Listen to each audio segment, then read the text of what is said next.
Hi ಎಲ್ರಿಗೂ ನಮಸ್ಕಾರ. ಅಮೃತಾಸ್ ಪಾಕಶಾಲೆಗೆ ನಿಮಗೆಲ್ರಿಗೂ ಸ್ವಾಗತ. ಯುಗಾದಿ ಹಬ್ಬ ಬರ್ತಾ ಇದೆ ಅಲ್ವಾ, ಅದಕ್ಕೆ ಹೊಸತಡ್ಕಿಗೆ ಒಂದು ಒಳ್ಳೆ ಬ್ರೇಕ್ಫಾಸ್ಟ್ ರೆಸಿಪಿನ ಹೇಳ್ಕೊಡ್ತಾ ಇದ್ದೀನಿ. ತುಂಬ ಈಸಿ ಮತ್ತು ಟೇಸ್ಟಿಯಾಗಿರುತ್ತೆ. ಇಲ್ಲಿ ನಾನು ಕೈಮಾ ಗೊಜ್ಜು ರೆಸಿಪಿನ ತೋರಿಸ್ತಾ ಇದ್ದೀನಿ. ಕೈಮಾ 300 ಗ್ರಾಮ್ ಅಷ್ಟು ತೊಗೊಂಡಿದ್ದೀನಿ.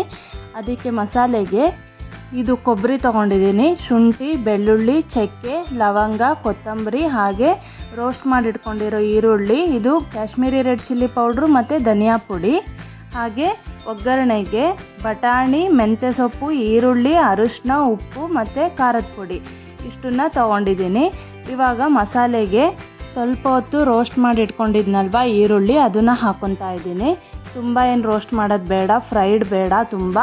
ಹಾಗೆ ಅದ್ರ ಜೊತೆಗೆ ಕೊತ್ತಂಬರಿ ಸೊಪ್ಪನ್ನು ಹಾಕ್ಕೊತಾ ಇದ್ದೀನಿ. ಹಾಗೆ ಚಕ್ಕೆ, ಲವಂಗ, 1 ಇಂಚು ಚಕ್ಕೆ, 3 ಲವಂಗ ತೊಗೊಂಡಿದ್ದೀನಿ. ಹಾಗೆ ಅದ್ರ ಜೊತೆಗೆ 1 ಇಂಚ್ ಆಗುವಷ್ಟು ಶುಂಠಿ ಮತ್ತು 1 ಗೆಡ್ಡೆ ಬೆಳ್ಳುಳ್ಳಿ, 1 ಕಪ್ ಆಗುವಷ್ಟು ಕೊಬ್ಬರಿ ತೊಗೊಂಡಿದ್ದೀನಿ. ಹಾಗೆ 1 ಸ್ಪೂನು ಧನಿಯಾ, ಹಾಗೆ Kashmiri red chilli powder 1 spoon ತೊಗೊಂಡಿದ್ದೀನಿ. ನಿಮಗಿದು ಅವೈಲಬಲ್ ಇಲ್ಲ ಅಂದರೆ ನಿಮ್ಮ ಹತ್ರ ಬ್ಯಾಡಗಿ ಮೆಣಸಿನ್ಕಾಯಿ ಕೂಡ ಹಾಕಿ ರುಬ್ಕೋಬೋದು, ಕಲ್ಲರಿಗೋಸ್ಕರ ತುಂಬ ಚೆನ್ನಾಗಿರುತ್ತೆ ಕಲ್ಲರು.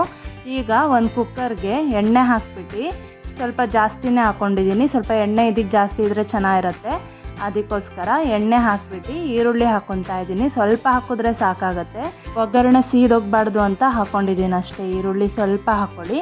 ಹಾಗೆ ಅದ್ರ ಜೊತೆಗೆ ಮೆಂತ್ಯ ಸೊಪ್ಪನ್ನು ತೊಗೊಂಡಿದ್ದೀನಿ. ಇಲ್ಲಿ ನಾನು ಕಸೂರಿ ಮೆಥಿ ಯೂಸ್ ಮಾಡ್ತಾಯಿಲ್ಲ, ಡೈರೆಕ್ಟು ಫ್ರೆಶ್ ಆಗಿರೋ ಮೆಂತ್ಯ ಸೊಪ್ಪನ್ನೇ ಹಾಕ್ಕೊತಾ ಇದ್ದೀನಿ. ಅದನ್ನು ಅಷ್ಟೇ ಒಂದು ಸ್ವಲ್ಪ ತೊಗೊಂಡ್ರೆ ಸಾಕಾಗುತ್ತೆ, ಇಲ್ಲಾಂದರೆ ತುಂಬ ಕಹಿ ಬಂದುಬಿಡತ್ತೆ. ಸ್ವಲ್ಪ ಹಾಕ್ಕೊಳ್ಳಿ. ಅದನ್ನು ಅಷ್ಟೇ ಎಣ್ಣೆಲಿ ಚೆನ್ನಾಗಿ ಫ್ರೈ ಮಾಡ್ಕೊಳ್ಳಿ ಮೆಂತ್ಯ ಸೊಪ್ಪನ್ನು. ಹಾಗೆ ನಾನಿಲ್ಲಿ ಒಣ ಬಟಾಣಿ ಯೂಸ್ ಮಾಡ್ತಾಯಿಲ್ಲ, ಇದಕ್ಕೆ ಒಣ ಬಟಾಣಿ ಚೆನ್ನಾಗಿರಲ್ಲ. ಹಸಿ ಬಟಾಣಿ ಇದ್ದರೆ ಮಾತ್ರ ಯೂಸ್ ಮಾಡ್ಕೊಳ್ಳಿ, ಇಲ್ಲಾಂದರೆ ಹಾಕೋಕ್ಕೆ ಹೋಗಬೇಡಿ. ಇಲ್ಲಿ ಹಸಿ ಬಟಾಣಿನ ನಾನು 1/4 ಕಪ್ ಆಗೋಷ್ಟು ಎತ್ತಿಟ್ಕೊಂಡಿದ್ದೀನಿ. ತುಂಬಾ ಹಾಕಬಾರ್ದು, ಇದಕ್ಕೆ ಅದರದ್ದೇ ಸ್ಮೆಲ್ ಬಂದುಬಿಡತ್ತೆ. ಸ್ವಲ್ಪ ಹಾಕಿದ್ರೆ ಸಾಕು, ಅದೊಂಥರ ಫ್ಲೇವರ್ ಚೆನ್ನಾಗಿರುತ್ತೆ ಹಸಿ ಬಟಾಣಿ ಹಾಕೋದ್ರಿಂದ. ಅದ್ರ ಜೊತೆಗೆ ಸ್ಪೈಸಸ್ ಕೂಡ ಈ ಎಣ್ಣೆಯಲ್ಲೇ ಫ್ರೈ ಆಗಬೇಕು. ಖಾರದ ಪುಡಿ ಒಂದು 2-3 ಸ್ಪೂನ್ ತೊಗೊಂಡಿದ್ದೀನಿ ನಾನು, ಒಂದು 3 ಸ್ಪೂನು. ಹಾಗೆ ಖಾರಕ್ಕೋಸ್ಕರ. ಹಾಗೆ ಅರಿಶಿನ ಪುಡಿ ಮತ್ತು ರುಚಿಗೆ ತಕ್ಕಷ್ಟು ಉಪ್ಪನ್ನ ಹಾಕ್ಕೊಂಡಿದ್ದೀನಿ.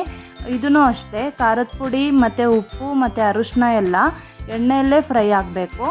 ಎಣ್ಣೆಯಲ್ಲೇ ಫ್ರೈ ಆಗೋಕ್ಕೆ ಬಿಟ್ಬಿಡೋಣ 30 ಸೆಕೆಂಡ್ಗಳ ಕಾಲ. ನೋಡಿ, ಇವಾಗ ಎಣ್ಣೆಯಲ್ಲೇ ಫ್ರೈ ಆಗ್ತಾ ಇದೆ, ಚೆನ್ನಾಗಿ ಕಲರ್ ಕೂಡ ಬಂದಿದೆ. ನೀವು ಖಾರ ಎಷ್ಟು ಬೇಕೋ ಅಷ್ಟು ಹಾಕ್ಕೊಳ್ಳಿ. ನಾನಿಲ್ಲಿ 3 ಸ್ಪೂನ್ ಹಾಕ್ಕೊಂಡಿದ್ದೀನಿ ಖಾರದ ಪುಡಿ.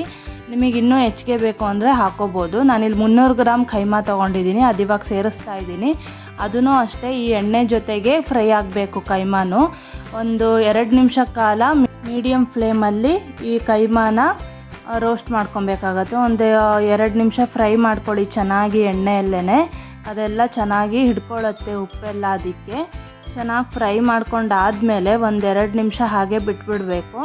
ಹಾಗೆ ಬಿಟ್ಬಿಟ್ಟು ಆಮೇಲೆ ಇದಕ್ಕೆ ಮಸಾಲೆನ ಸೇರಿಸ್ಕೋಬೇಕು. ನಾವು ರುಬ್ಬಿಟ್ಕೊಂಡಿದ್ವಲ್ಲ, ಇಲ್ಲಿ ಟೊಮ್ಯಾಟೊ ಆಪ್ಷನಲ್ಲು, ನಿಮಗೆ ಹುಳಿ ಅಂಶ ಬೇಕು ಅಂದರೆ ಹಾಕ್ಕೋಬೋದು.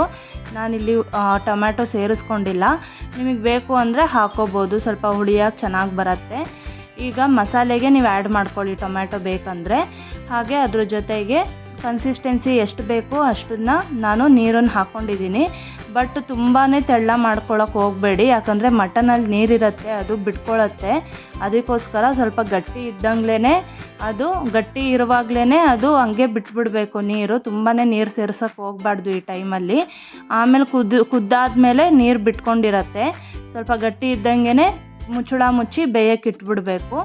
ನೋಡಿ, ಇವಾಗ ಮುಚ್ಚಳ ಮುಚ್ಚಿದ್ದೀನಿ, ಬೇಯಕ್ಕಿಟ್ಟಿದ್ದೀನಿ. ಒಂದು 4-5 ವಿಷಲ್ ಆದರೆ ಸಾಕಾಗುತ್ತೆ. ಆಗಿದೆ ಇವಾಗ 4-5 ವಿಷಲು. ನಾನಿವಾಗ ಓಪನ್ ಮಾಡ್ತಾಯಿದ್ದೀನಿ. ನೋಡಿ ಎಷ್ಟು ಚೆನ್ನಾಗಾಗಿದೆ ಅಲ್ವಾ. ಎಷ್ಟು ಈಸಿಯಾಗೂ ಕೂಡ ಮಾಡ್ಕೊಂಬಿಡ್ಬೋದು ಕೈಮಾ ಗೊಜ್ಜು. ದೋಸೆಗೆ, ಇಡ್ಲಿಗೆ, ರೊಟ್ಟಿಗೆ, ಚಪಾತಿಗೆ ತುಂಬಾ ಟೇಸ್ಟಿಯಾಗಿರುತ್ತೆ. ನೀವು ಮನೇಲಿ ಮಾಡಿಬಿಟ್ಟು ಹೇಗಿತ್ತು ಅಂತ ನನಗೆ ಕಮೆಂಟ್ ಮಾಡೋದನ್ನು ಮರಿಬೇಡಿ.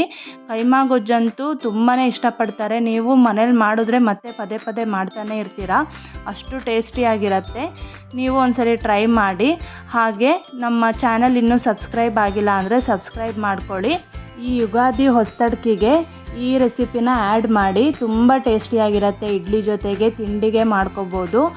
ಹಾಗೆ ನೈಟ್ ಕೂಡ ನೀವು ಮಾಡ್ಕೋಬೋದು, ತುಂಬ ಟೇಸ್ಟಿ ಇರುತ್ತೆ. ನೋಡಿದ್ರಲ್ಲ ಫ್ರೆಂಡ್ಸ್, ಎಷ್ಟು ಈಸಿಯಾಗಿತ್ತಲ್ವಾ. ಇನ್ನೂ ನಮ್ಮ ಚಾನಲ್ ಸಬ್ಸ್ಕ್ರೈಬ್ ಆಗಿಲ್ಲ ಅಂದರೆ ಸಬ್ಸ್ಕ್ರೈಬ್ ಮಾಡ್ಕೊಳ್ಳಿ. ಮತ್ತೆ ನಿಮಗೆ ಮುಂದಿನ ವೀಡಿಯೋದಲ್ಲಿ ಸಿಗ್ತೀನಿ. ಎಲ್ರಿಗೂ ನಮಸ್ಕಾರ.